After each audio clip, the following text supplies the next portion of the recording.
19 मई को अमेरिका से डिपोर्ट होकर 73 लोग आए थे। मैंने डिपार्टमेंट को कहा था कि इनकी सारों की जांच की जाए कि किन केसों में और कैसे ये अमेरिका में गए। तो उसके आधार पर हमने 73 FIR दर्ज की थी और आज फिर लगभग 135 भारतीय डिपोर्ट होकर आ रहे हैं, जिसमें 75 हरियाणा के हैं। कितने आ रहे हैं टोटल? 75 हरियाणा के, USA से। ऐसे और देशों से भी आने हो सकते हैं। और जब उनकी दास्तान सुनी तो बहुत ही अमानवीय तरीके से, नाजायज़ तरीके से और जिंदगी को जोखिम में डालते हुए जो विदेश भेजने के नाम पर कबूतरबाजी करते हैं, उन्होंने इनके साथ खेल खेला हुआ था। जंगलों में रहे, समुद्र में गए, टैंकरों में गए और इलीगल तरीके से अमेरिका में प्रवेश कराया। वहाँ पर पुलिस ने गिरफ्तार कर लिया। इसी तरह के और केसेस भी हरियाणा में हो सकते हैं, जिनको भेजा गया हो या भेजने का झांसा दे रखा हो या बड़ी राशि हड़पी हुई हो और विदेश भेजने के नाम पर बहुत बड़ा फर्जीवाड़ा काफ़ी लंबे समय से हो रहा है। इसलिए हमने ये निर्णय लिया है कि इन तमाम मामलों की जांच करने के लिए या प्रदेश में जो और जिन मामलों की अभी इन्वेस्टिगेशन चल रही है, उनकी गहनता से जांच करने के लिए और दोषियों को सज़ा दिलाने के लिए और कबूतरबाजी का ये धंधा जो अवैध रूप से पनप रहा है, लाखों करोड़ों रुपया जिसमें कमाया जा रहा है, उस पर रोक लगाने के लिए हमने एक SIT बनाने का निर्णय किया है। जो श्रीमती भारती अरोड़ा IPS, जो IGP भी हैं करनाल रेंज की, उनकी रहनुमाई में बनाई गई है और 6 IPS इसमें शामिल किए गए हैं। श्रीमती नाज़नीन भसीन IPS, श्री रहल Sharma IPS, Rahul Sharma, Shri Himanshu Garg IPS, Shri Lokendra Singh IPS, Shri Shashank Kumar सावन IPS और श्री मोहित हांडा IPS, इनकी टीम बनाई गई है। क्या नाम बताया? शशांक कुमार, जो इन तमाम मामलों की छानबीन करेगी और कार्रवाई करेगी।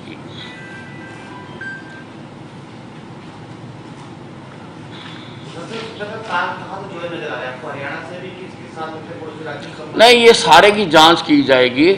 इनके तार काफ़ी जुड़े हुए हैं और ये जो ह्यूमन तस्करी है, ये उसमें सारे लोग संलिप्त हैं। सर, जो अब लोग डिपोर्ट होके आए हैं नए, तो इनको एक तो क्वारंटीन कहाँ किया जाएगा, और दूसरा जो आपने SIT बनाई है, क्या उसमें बाकी लोग यूरोप से आते हैं, किसी और कंट्री से आते हैं? कोई भी केस जो इस तरह के हैं, जो और फर्दर आएंगे या जिनके साथ इस प्रकार की धोखाधड़ी हुई है, उन सारे केसेस की ये SIT जांच करेगी। राज्य में कबूतरबाजी के जितने भी केस हैं, पहले हुए हैं, जहाँ अब जो सामने आए हैं, जहाँ भविष्य में आगे हो सकते हैं, ये अमेरिका से आए हैं और देशों से भी लोग हो सकते हैं जो इसका शिकार, संपर्क कर सकते हैं, सभी संपर्क कर सकते हैं। बाकायदा ये अपना उसमें कांटेक्ट नंबर देंगे कि हाँ वो संपर्क कर सकते हैं जो ऐसे मामलों में इन लोगों के शिकार हुए हैं, ताकि हरियाणा से ये कबूतरबाजी का जो काम है वो पूर्णतः ख़त्म किया जा सके। धन्यवाद। एक चीज़ और भाई साहब, जो शराबबंदी, शराब तस्करी से जुड़ा हुआ मामला है, उसमें एक कोई व्यक्ति है सतीश कुमार आज चंडीगढ़ में था, उसने ये खुलासा किया है। जो मुख्य शिकायत करता है, मुख्य शिकायत DGP को वो वीडियो भेजा था जिसके आधार पर कार्रवाई हुई है, उसको भी पुलिस ने अभियुक्त बना लिया। कई केस उसके खिलाफ दर्ज, जबकि शराब के धंधे से वो उसका लेना देना कुछ नहीं है, कोई कभी भी शराब का व्यापार नहीं है। देखिए, अब ये सारे के लिए वैसे इन सब चीज़ों की जांच करेगी और किसी भी बेकसूर आदमी को तंग नहीं किया जाएगा, कसूरवार को किसी को छोड़ा नहीं जाएगा। तो सतीश कुमार ने क्या आपके दरबार में? अब मेरी जानकारी में नहीं, सर सबसे ज्यादा नहीं, पर वो बेकसूर व्यक्ति अगर कोई है तो नहीं, मेरी जानकारी में नहीं है। मैं उसके बारे में जरूर SIT करेगी। नहीं तो किससे मिले, मतलब SIT से? SIT से मिले वो नहीं, पर वो अभियुक्त है, इस समय न्याय के लिए भागा फिर रहा है, और जब भी वो जैसे मिलना चाहेगा तो उसको पुलिस गिरफ्तार कर लेगी, क्योंकि उसका ये कहना है कि कुछ पुलिस के जो लोग हैं, अधिकारी जो हैं या कर्मचारी हैं, अपनी खाल बचाने के लिए उसको फंसा नहीं। अब मैं इसके बारे में कुछ कह नहीं सकता हूँ क्योंकि मुझे कोई जानकारी नहीं है। सर, ये जो नए लोग आ रहे हैं US वाले, मुख्यमंत्री ने प्रेस कॉन्फ्रेंस में कहा कि ये जो आंकड़े आ रहे हैं, जो कोरोना के मामले बढ़ रही है, इसमें कुछ प्राइवेट लैब प्रोग्राम की मृत्यु की रिपोर्ट पहले कंसिडर नहीं हुई या जो भी चीजें थी, तो सर इसमें क्या कुछ तरह का मामला नहीं है क्या? नहीं, वो मामला है, वो ICMR के साथ रिकंसाइल किया जा रहा है। वो कुछ तो गुड़गांव की 5 प्राइवेट लैब्स हैं, उनका डाटा टैली नहीं हो रहा, और कुछ दिल्ली की प्राइवेट लैब्स में जो टेस्ट हुए हैं उन्होंने हरियाणा के एड्रेस दिए हुए हैं जो वेरीफाई नहीं हो रहे हैं। किसी ने गलत भी लिखा रखे हो सकते हैं कि ये एक लोग स्टिग्मा मान रहे हैं, हो सकता है अपना एड्रेस ना लिखाकर किसी और का लिखा दिया हो, तो उस पर हमारा स्टाफ काम कर रहा है। कितने लोग हैं सर ऐसे?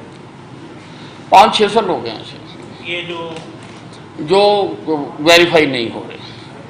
सर, सबसे ज़्यादा केसेस गुड़गांव में बढ़ रहे हैं। रोज जब रिपोर्ट आती है तो कभी 80, कभी 123, कभी मतलब आंकड़े जो है सबसे ज़्यादा डरावने गुड़गांव साइड से आ रहे हैं, और वहाँ की सड़कों पे भीड़ भी बहुत है, लोग बॉर्डर पे खड़े हैं, और कहीं ना कहीं एक हिसाब से देखा जाए तो चिंताजनक बात है। पूरा विभाग, स्वास्थ्य विभाग भी, गृह विभाग भी इस मामले को कैसे देख रहा है कि आखिर कैसे रोके? नहीं, हमारा पहले दिन से ही उसके बारे में बड़ा स्पष्ट दृष्टिकोण था, और वो ये था कि वो दिल्ली का प्रभाव क्योंकि वहाँ बहुत ज़्यादा है गुड़गांव में, तो गुड़गांव में, फरीदाबाद में जो बढ़ने का कारण है वो गुड़गांव ही। साहब, ये MHA ने कोई धरने, प्रदर्शन या राजनीतिक वो रैलियाँ निकालने की अनुमति दे दी है, अगर नहीं दी तो आज भी सिरसा में फिर धरना लगा है, इसके बारे में आपको क्या कहना है? लगातार अभी आपने पिछले दिनों में भी देखा कि गरौंडा में भी लगा, अभी कोई इजाज़त नहीं दी गई है। हाँ। शायद 8 तारीख से दी जाए, लेकिन अभी कोई भी किसी प्रकार की पॉलिटिकल एक्टिविटी नहीं कर सकता, कानून के मुताबिक पॉलिटिकल एक्टिविटी नहीं कर सकता। और अभी चौटाला ने जैसा बताया जा रहा है कि आज उन्होंने धरना किया है, वो बहुत समझदार हैं, उनको कानून के मुताबिक ही करना चाहिए था। उनको आवाज़ उठाने का अधिकार है, वो आवाज़ उठाएं, लेकिन आज और कई तरीके बन गए आवाज़ उठाने के, और मुझे मालूम नहीं है कि वहाँ पर उन्होंने लॉकडाउन की किसी शर्त को तोड़ा है या नहीं तोड़ा है, लेकिन उनको इस चीज़ का ध्यान रखना चाहिए था। सर आपके पास गृह विभाग भी है, सीआईडी, आपको कोई इस तरह की सूचना नहीं मिली सीआईडी से? नहीं, सीआईडी मेरे पास नहीं है, सीआईडी गृह मुख्यमंत्री के विभाग पास की है। लॉ एंड ऑर्डर तो आपका विषय है, उन्होंने आपको कोई सूचना नहीं दी कि इस तरह से गतिविधि हो रही है? और नहीं, मेरे पास कोई सूचना नहीं। तो 8 तारीख से धरने प्रदर्शन की इजाज़त दी जा सकती है, अभी नहीं है? अभी नहीं है। एक दूसरा ये जो सोनीपत का मामला है, शराब घोटाले की जांच का मामला, लगातार अपोजिशन बात उठाती है। भूपेंद्र सिंह हुड्डा ने कहा है कि इसमें जो ये सारा काला ही मामला है, उन्होंने भी सवाल उठाया है, तो इस पर आपका क्या कहना है? नहीं, भूपेंद्र सिंह हुड्डा की शायद आईसाइट कमज़ोर हो गई है, और जिसकी आईसाइट कमज़ोर हो गई है उसको अंधेरा ही अंधेरा नज़र आता है, उसको रोशनी नज़र नहीं आती है। मैंने बार बार कहा है कि हमें एससीटी की रिपोर्ट आने तक इंतज़ार करना चाहिए। उसके बाद भी हुड्डा साहब जो कहेंगे हम मानेंगे, सुनेंगे, जहाँ कोई और कहेगा सुनेंगे, लेकिन एससीटी की रिपोर्ट तो आ देने दें। अभी तो उन्होंने काम शुरू किया है, अभी से ही उस पर कोई प्रश्न चिन्ह लगाना ठीक बात नहीं है। अच्छा वैसे जो अब नए यूएस वाले आ रहे हैं तो इनको जिलों में क्वारंटाइन करेंगे कहाँ?